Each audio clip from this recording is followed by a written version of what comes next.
बीड जिल्ह्यातील आश्रमशाळांमधील कथित मनमानी कारभार, आर्थिक गैरव्यवहार तसंच कर्मचाऱ्यांची मानसिक, शारीरिक आणि आर्थिक पिळवणूक होत असल्याच्या आरोपांविरोधात आज बीडमध्ये जोरदार आंदोलन करण्यात आलं। डॉक्टर बाबासाहेब आंबेडकर सामाजिक न्याय भवन कार्यालय परिसरात आंदोलनकर्त्यांनी आश्रमशाळांच्या संस्थाचालकांवर गंभीर आरोप करत त्यांना कथित पाठराखण करणाऱ्या सहाय्यक आयुक्त, इतर मागास बहुजन कल्याण विभागाच्या अधिकाऱ्यांवरही प्रशासकीय कारवाई करण्याची मागणी केली आहे।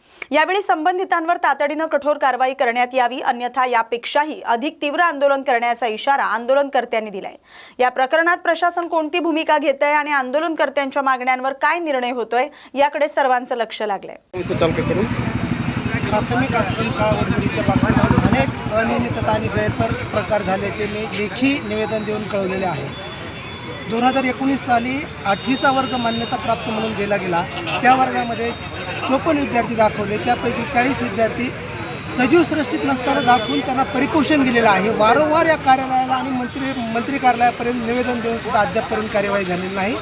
सदर वर्गाला मंजुरी मिळून त्याला परिपोषण दिलेलं आहे। त्याचबरोबर आता 9वी 10वीचे वर्ग दिले।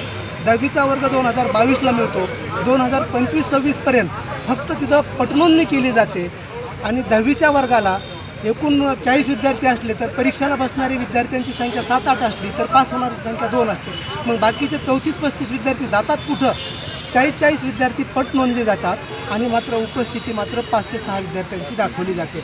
11वी-12वीच्या वर्गाला 2022मध्ये मान्यता मिळते आणि 2025-26 पर्यंत तिथं पटनोंदणी होत नाही आणि कुठल्याही कार्यालयाची परवानगी न घेता नंतर तिथं पटनोंदणी केली जाते। ह्या सर्व गोष्टी सहाय्यक संचालक यांना लेखी आणि तोंडी कळून सुद्धा ते कुठलीही कार्यवाही करत नाही।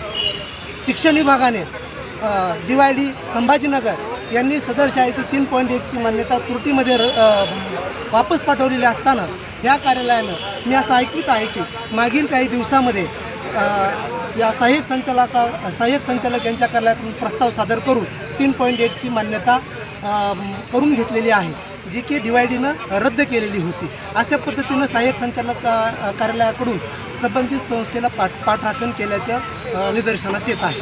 पुढचे आव्हान काय असेल तुमच्याकडे? आज रोजी ज्या पद्धतीने निदर्शने केलेले आहेत, यावर जर सहाय्यक संचालक यांनी ठोस कार्यवाही नाही केली तर यापेक्षा मोठं जनआंदोलन करण्यासाठी निश्चित प्रयत्न केले जातील। बहुजन कल्याण विभाग मार्फत ज्या निवासी आश्रमशाळा ज्या आहेत त्या शाळा संस्थाचालकांची प्रायव्हेट लिमिटेड कंपनी आहेत, त्या शाळा कर्मचाऱ्यांची आर्थिक, शारीरिक आणि मानसिक पिळवणूक करत आहेत। आपण जर पाहिलं तर गेल्या आठवड्यामध्ये अंतरपिंपरी येथील जे आमच्या भगिनी आहेत महिला स्वयंपाकी, त्यांच्या पतीला या ठिकाणी याच कार्यालयामध्ये मारहाण झाली का? त्यांना शाळेव्यतिरिक्त रानातली इतर कामं सांगितली, त्याला त्यांनी नकार दिला होता। दुसरी गोष्ट, पाटोदा तालुक्यातील वडझरी येथील धनंजय सानप आणि त्याचे सहकारी यांनी वारंवार गेल्या कित्येक वर्षापासून जो भ्रष्टाचार जो आहे संस्थाचालकांचा त्याविषयी तक्रारी केली आहे। मात्र मंत्रालयापासून ते बीडचे जे सहाय्यक संचालक जे आहेत त्या ठिकाणचे क्षीरसागर यांना वारंवार तक्रारी करून सुद्धा त्यांनी त्यांची पाठराखण केली आहे। त्यामुळे आमची प्रमुख अशी मागणी संबंधित प्रकरणामध्ये या मुजोर संस्थाचालकांची पाठराखण करणाऱ्या सहाय्यक संचालक क्षीरसागर यांच्यावर कारवाई करण्यात यावी। दुसरी गोष्ट, जे शिक्षक आणि कर्मचारी, विद्यार्थी जे आहेत यांची ऑनलाईन हजेरी घेण्यात यावी। सर्व आश्रमशाळा ज्या आहेत ते उच्चस्तरीय समितीमार्फत ऑडिट करण्यात यावं अशी आमची मागणी। कारण की या ठिकाणी केवळ सामाजिक कार्यकर्ते, राजकीय नाही, जे पीडित जे आहेत त्यांच्यावर या प्रकरणामध्ये छळ सहन करावा ते सगळे या ठिकाणी आहेत, उपस्थित आहेत। आणि त्यांचं असं म्हणणं आहे की ही मुजोरी आहे संस्थाचालकांची ती बंद झाली पाहिजे, संबंधित प्रकरणामध्ये कठोर कारवाई केली। तर याच्यामध्ये असा विषय आहे की माझी पत्नी जे कर्मचारी आहे त्यांना रानामध्ये आपल्या शेतामध्ये त्यांच्या घर कामाला या म्हणून जोर जबरदस्ती करीत होते। आम्ही नाही म्हटलो। कोण करत होतं? ते संस्थाचालक दिनेश पवार हे करीत होते। आम्ही नाही म्हटलो। याच्यासाठी त्यांनी फेब्रुवारी महिन्यापासून सही बंद करण्यात आली होती। मग शाळेमध्ये काय त्यांना माझ्या पत्नीला येऊन नाही दिलं। एप्रिलमध्ये मी अर्ज दाखल केला होता इथं ह्यांना तक्रार म्हणून, पण त्यांनी काय उत्तर नाही दिलं। त्याच्यानंतर मग मी सारखं जिथं येणं जाणं चालू राहिलं। त्या दिवशी आम्ही 2 जण संघ आलतो, ती खाली बसलेली होती, मी वर बसलो होतो। आम्हाला अर्ज देणार होते ते तिथून तक्रारचं। ते अचानक दिनेश पवार आले आणि अचानकच डायरेक्ट शिवीगाळ केली, 2 झापड मारल्या, मारहाण करायला लागले, घाम धमक्या द्यायला लागले। आणि मला काय तू भेटणार आहे का? मी पाहून घेतो तू काय आहे, आणि तू आमच्या गावाचा सरपंच आहे म्हणून तो गावातला मोठा माणूस आहे म्हणून त्याच्यासाठी त्याने मारहाण करण्यात आली। की श्रीनाथ गीते नावाचा कराडच्या केज तालुक्यामध्ये ऊसतोड कामगाराची आश्रमशाळा आहे।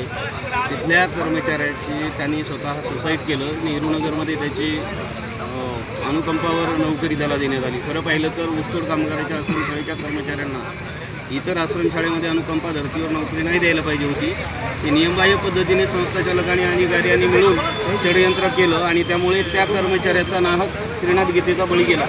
त्याचा गेला तर गेला, पण यापूर्वी त्याचे वडील त्या शाळेमध्ये शिक्षक होते. त्यांनीसुद्धा आत्महत्या केलेली आहे. आत्महत्या करण्यापर्यंत आता आश्रमशाळेचे कर्मचारी बेतलेले आहेत. कारण संस्था चालकांनी सरळ नॉन टीचिंगचे जे लोक असतात, शिक्षकेतर कर्मचारी, हे घरकामाला किंवा शेतात कामाला लावतात. त्याच्यामुळे कर्मचारीमध्ये प्रचंड असंतोष आहे आणि कर्मचारी दबावापोटी आहेत. त्याच्यामुळे परिस्थिती अशी निर्माण झालेली आहे. विद्यार्थी हा केंद्रबिंदू म्हणून ज्या आश्रमशाळा हेतून काढल्या त्या कर्मचारीच सुरक्षित असल्यामुळे विद्यार्थ्यांचं भविष्यसुद्धा धोक्यामध्ये निर्माण झालेले आहे. आमची मागणी एवढीच आहे, कर्मचाऱ्यांना सुरक्षितता मिळाली पाहिजे, विद्यार्थ्यांचं भविष्य शैक्षणिक उज्ज्वल झालं पाहिजे आणि आश्रमशाळा ही शासनाने कशाप्रमाणे चालल्या पाहिजे याच्यासाठी आमची प्रमुख मागणी आहे.